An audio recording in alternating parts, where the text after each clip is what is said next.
ये आपको बता दें कि जेजेपी विधायक देवेंद्र बबली ने इंडिया न्यूज हरियाणा के साथ खास बातचीत की है, जिसमें उन्होंने बड़ा बयान दिया है, जिसमें उन्होंने ये कहा है कि ओवर कॉन्फिडेंस में खेलने वाले गिर जाते हैं। हालांकि कांग्रेस को समर्थन का फैसला हमारे संगठन का है, ये बयान भी उन्होंने दिया है इंडिया न्यूज हरियाणा के साथ बातचीत में। इसके बाद उन्होंने कहा कि अगला फैसला टोहाना के हित में होगा। जेजेपी अपने ही नेताओं को संभाल नहीं पाई, ये बात देवेंद्र बबली की ओर से कही गई है। तो ये बड़ा बयान है देवेंद्र बबली का, जिसमें उन्होंने कांग्रेस का समर्थन, ये फैसला हमारे संगठन का है, इस बात को देवेंद्र बबली ने कहा। और ओवर कॉन्फिडेंस में खेलने वाले गिर जाते हैं, ये बात भी देवेंद्र बबली ने इंडिया न्यूज हरियाणा के साथ बातचीत में कही है। हालांकि टोहाना को लेकर के उन्होंने ये जरूर कहा कि अगला फैसला जो मैं लूंगा वो टोहाना के हित में होगा। जेजेपी पर भी उन्होंने निशाना साधते हुए कहा कि जेजेपी तो अपने नेताओं को ही नहीं संभाल पाई है। तो ये देवेंद्र बबली का बड़ा बयान है।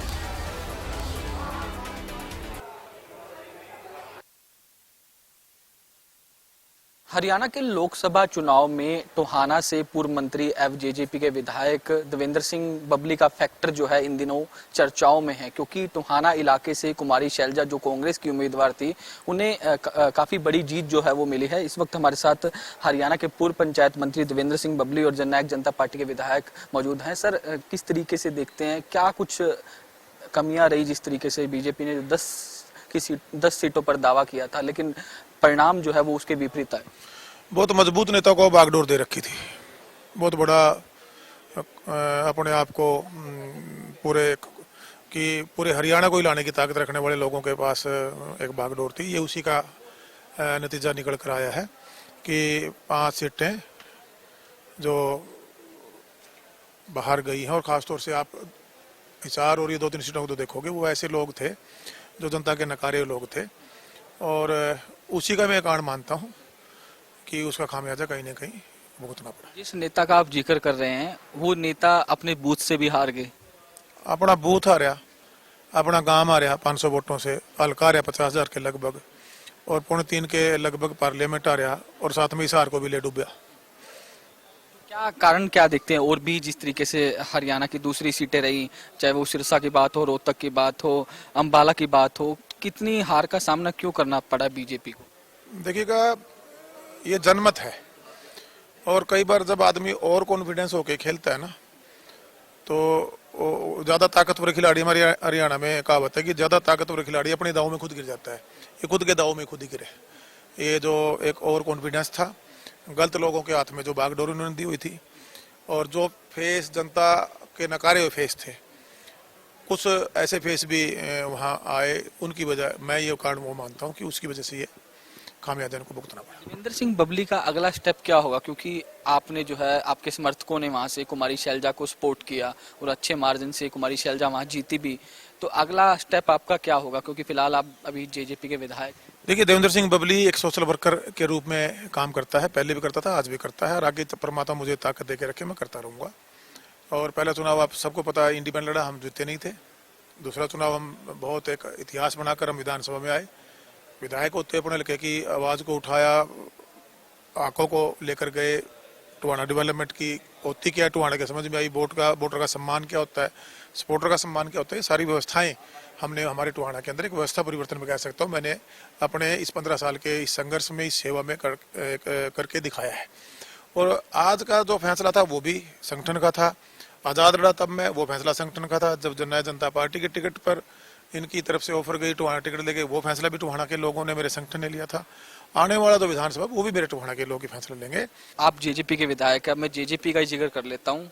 लोकसभा चुनाव में 1% भी वोट जो है वो आपकी पार्टी नहीं ले पाई। आपकी पार्टी की स्थिति कहाँ देखते हैं? क्योंकि 3 महीने बाद विधानसभा चुनाव भी है, लोकसभा चुनाव में 1% वोट भी जो है आपकी पार्टी नहीं ले पाई। देखिएगा, ये कहीं ना कहीं जो एक मिसमैनेजमेंट कहूँगा इसको, अपने लोगों को संभाल कर नहीं रख पाए, और गलत लोगों ने इनको घेर लिया। और जो कानाफूसी जब नेताओं के कानों में शुरू हो जाए, नेता उसको मानना शुरू कर दे, तो समझ लो कि उनका अंत सुनिश्चित है। और यही एक कारण बना जिन लोगों ने घेर के पूरी पार्टी का सत्यानाश किया, और ऐसे रिजल्ट की किसी को भी उम्मीद नहीं थी। शुक्रिया हमसे बातचीत करने के लिए। तो ये थे हमारे साथ जेजेपी के विधायक एवं पूर्व मंत्री देवेंद्र सिंह बबली, जिनका साफ तौर पर कहना है कि जिस तरीके के परिणाम आए हैं, कहीं ना कहीं जनता बदलाव चाहती है। इसके साथ साथ कटाक्ष भी जो है देवेंद्र सिंह बबली द्वारा एक बीजेपी के नेता पर किया गया है। चंडीगढ़ से वीडियो जर्नलिस्ट जतिन के साथ साहिल रुकाया, इंडिया न्यूज। और चलिए इसी पर बातचीत करते हैं। साहिल हमारे साथ जुड़ गए हैं। साहिल, देवेंद्र बबली से आपने बातचीत की, लेकिन बड़ा दिलचस्प बयान वो दे रहे थे। साथ में उन्होंने ये भी कहा कि ओवर कॉन्फिडेंस में खेलने वाले अक्सर गिरते हैं। ये किसके कंटेक्स्ट में था, थोड़ा स्पष्ट करें।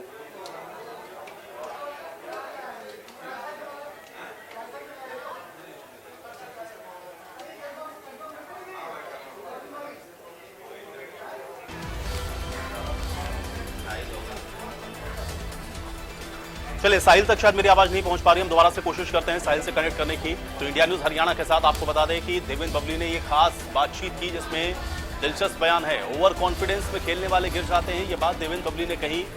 कांग्रेस को समर्थन का फैसला हमारे संगठन का है, इस बात को उन्होंने कहा। जेजेपी अपने ही नेताओं को नहीं संभाल पाई, ये बात भी देवेंद्र बबली ने कही। और टोहाना को लेकर के भी उन्होंने बयान दिया कि अगला फैसला जो होगा वो टोहाना के हित में होगा। ये कुछ महत्वपूर्ण बातें हैं जो कि उन्होंने कही हैं। इंडिया न्यूज हरियाणा के साथ बातचीत में देवेंद्र बबली की ओर से बयान दिया गया है। ओवर कॉन्फिडेंस में खेलने वाले गिर जाते हैं, इस बात को देवेंद्र बबली ने बड़े स्पष्ट तौर पर कहा। कांग्रेस को समर्थन का फैसला हमारे संगठन का है, ये बात भी देवेंद्र बबली ने कही है। जेजेपी अपने नेताओं को ही संभाल नहीं पाई, तो जेजेपी पर भी उन्होंने निशाना साधा। और टोहाना को लेकर के भी उन्होंने बयान दिया कि अगला फैसला टोहाना के हित में होगा। इस बात को देवेंद्र बबली ने इंडिया न्यूज हरियाणा के साथ खास बातचीत में कहा है। ये बड़ी खबर है चंडीगढ़ से, जहां पर जेजेपी विधायक देवेंद्र बबली की ओर से बड़ा बयान आया है। साहिल रुखाया को रुक कर लेते हैं। साहिल, देवेंद्र बबली ने बड़ा बयान दिया है, ओवर कॉन्फिडेंस में खेलने वाले गिर जाते हैं, क्या मायने हैं? बिल्कुल, जिस तरीके से लोकसभा चुनाव के नतीजे आए हैं, नतीजों के बाद इंडिया न्यूज हरियाणा ने आज जो है जो जेजेपी के विधायक एवं पूर्व मंत्री हैं देवेंद्र सिंह बबली, उनसे बातचीत की थी। उन्होंने कहा कि जो नतीजे आए हैं वो जनता का जनमत है। जब कोई व्यक्ति ओवर कॉन्फिडेंस होकर खेलता है तो वो कई बार गिर जाता है। तो कई तरह के सवाल जो हैं वो देवेंद्र सिंह बबली द्वारा उठाए गए हैं। साथ ही साथ अपनी पार्टी को लेकर भी जो है उन्होंने कटाक्ष किया है। उन्होंने कहा कि जननायक जनता पार्टी को गलत लोगों ने घेर लिया है। जब कानाफूसी नेताओं के कानों में शुरू हो जाती है तो नेता उनको मारना शुरू कर देते हैं, तो सब समझो उस पार्टी का जो है अंत सुनिश्चित है। तो कई तरह के सवाल देवेंद्र सिंह बबली द्वारा उठाए गए हैं। अपनी पार्टी को लेकर भी कटघरे में जो है उन्होंने खड़ा कर दिया। उन्होंने कहा कि जिस तरीके से जो नतीजे आए हैं उनकी उम्मीद जो है उनको नहीं लगती थी कि इतना वोट पर जो प्रतिशत है वो लगातार इनका गिर जाएगा। तो ऐसे में उन्होंने कहा कि लोकसभा चुनाव में जो है अब देखने वाली बात ये होगी कि किस तरीके का नुकसान जो है वो जननायक जनता पार्टी को देखने को मिल सकता है। बिल्कुल, लेकिन साहिल एक तरफ तो वो जेजेपी पर खुद निशाना साध रहे हैं और दूसरा ये भी कह रहे हैं साथ में कि अब अगला फैसला जो मैं लूंगा वो टोहाना के हित में होगा, इसके क्या मायने? बिल्कुल, जिस तरीके से देवेंद्र सिंह बबली ने लोकसभा चुनाव के अंदर उनके समर्थकों ने जो है फैसला लिया था कि जो देवेंद्र सिंह बबली के जो समर्थक हैं वो कुमारी शैलजा के पक्ष में जो है प्रचार भी करेंगे और उनके पक्ष में वोट डालने का काम जो है उनके द्वारा किया जाएगा। तो जब हमने सवाल किया कि क्या कांग्रेस पार्टी की ओर से कोई आपको ऑफर दिया गया है या फिर आपकी कोई बातचीत हुई है, तो उन्होंने साफ इनकार करते हुए कहा कि पार्टियों के फोन तो लगातार उनके पास आते रहते हैं, लेकिन यह फैसला जो है टोहाना की जनता तय करेगी कि किस और उन्हें जो है विधानसभा चुनाव में जाना चाहिए। क्योंकि उन्होंने ये भी कहा कि पहले भी टोहाना की जनता ने डिसाइड किया था कि जिस तरीके से चुनाव लड़े थे कि किस पार्टी का रुख जो है उनको करना चाहिए। तो अब भी टोहाना की जनता डिसाइड करेगी कि आगामी विधानसभा का चुनाव किस पार्टी के झंडे के नीचे लड़ना चाहिए। तो तमाम तरह की बातें जो है वो देवेंद्र सिंह बबली की ओर से कही गई। चलिए, बहुत शुक्रिया साहिल इस बातचीत और जानकारी के लिए।